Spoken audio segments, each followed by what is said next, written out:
नमस्कार। Anandam the journey of peace and love.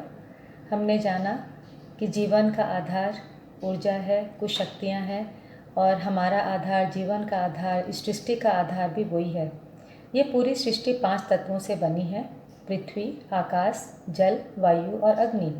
और उसमें 3 प्रकार की ऊर्जा काम कर रही है: इलेक्ट्रॉन, प्रोटॉन और न्यूट्रॉन। उसी का हमने बात करी थी कि पूरी सृष्टि संचालित हो रही है, उसी का एक अंश हमारे साथ भी है। ये जो ऊर्जा है, ये जो दिखती नहीं, इसमें ताकत ज़्यादा है। तो हमें ये स्वीकार करना पड़ेगा कि जो चीज़ें हम नहीं देखते, जो अदृश्य है, उनमें पावर ज़्यादा है, वो कभी नष्ट नहीं होने वाली। और जिनको हम देख रहे हैं, पूरा भौतिक संसार है, हमारे चारों ओर जो वस्तुएं हैं, जो भी हैं, ये तो नष्ट हो जानी है। और ये जो ऊर्जा है, ये कभी, इसका कभी क्षय नहीं होता। ये परिवर्तनशील है। ये एक व्यक्ति से दूसरे व्यक्ति में, एक जीव से दूसरे जीव में स्थानांतरित होती रहती है। इस सृष्टि में वैसे तो जितने भी जीव जंतु हैं, जहाँ भी पेड़ पौधे हैं, जितने भी इंसान हैं, मानव है, उन सब का जीवन का आधार हमारी सांसें हैं, हमारी ऊर्जा है, जिसके आधार पर हम जीवित हैं। ये जो ऊर्जा है, हर व्यक्ति के साथ में, हर पेड़ पौधों के साथ, हर जीव जंतु के साथ अपना एक आभा मंडल बनाती है। और वहीं उसी आभा मंडल, उसी ऑरा के साथ हमारा हर पल कनेक्शन होता है। ये 2 प्रकार की ऊर्जा बेसिकली होती है। एक वो अच्छी, जो हमें खुशी देती है, सफलता देती है, सक्सेस देती है, अर्थात हमारे विचारों द्वारा जब भी अच्छी ऊर्जा ली जाती है तो वो अच्छी ऊर्जा कहलाती है। और जब हमारे विचारों द्वारा कुछ ऐसी ऊर्जा ग्रहण कर ली जाती है श्वासों के द्वारा, जिससे हमारा मन अच्छा नहीं रहता, खुश नहीं रहता, वो परिस्थिति में वो ऊर्जा नकारात्मक ऊर्जा कहलाती है और अच्छी ऊर्जा सकारात्मक ऊर्जा कहलाती है।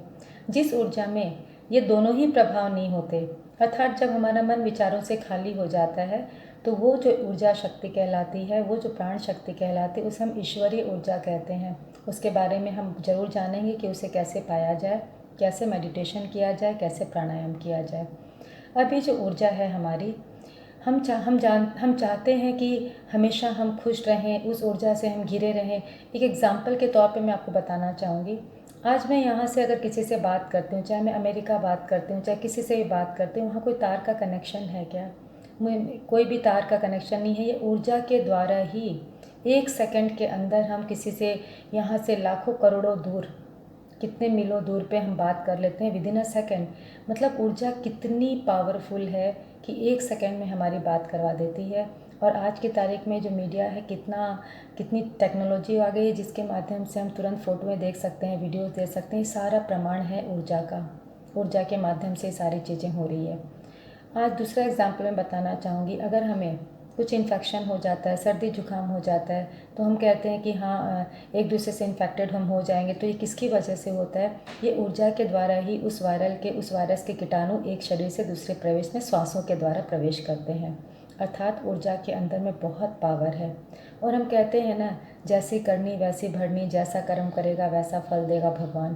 तो ये सब सारी चीज़ें जो हो रही हैं, ये व्यक्ति के रूप में नहीं हो रही, ये ऊर्जा के रूप में ही सारी हो रही है, जो अदृश्य है। और इस पे हम जितना विश्वास करेंगे, उतने ही हमारे आनंदम के रास्ते और भी सुंदर होते चले जाएंगे। तो हमें ये चीज़ मानना बहुत ज़रूरी है और ये स्वीकार करना भी ज़रूरी है कि जो सारी ताकतें काम कर रही है, वो ईश्वरीय शक्ति है। उस शक्तियों को हमने ईश्वर का नाम दिया है, परमात्मा का नाम दिया है, नारायण का नाम दिया है। तो हमें ये समझते हुए अगले बार हम समझेंगे श्वासों के बारे में थोड़ा और, कि वो श्वासों का हमारे स्वास्थ्य पर क्या फ़र्क पड़ता है, वो श्वासें कैसे 2 मन में डिवाइड होती हैं, 2 शरीर में डिवाइड होती हैं। और बहुत सुंदर जानकारी हम लेंगे। आप लोगों का धन्यवाद। Thank you so much.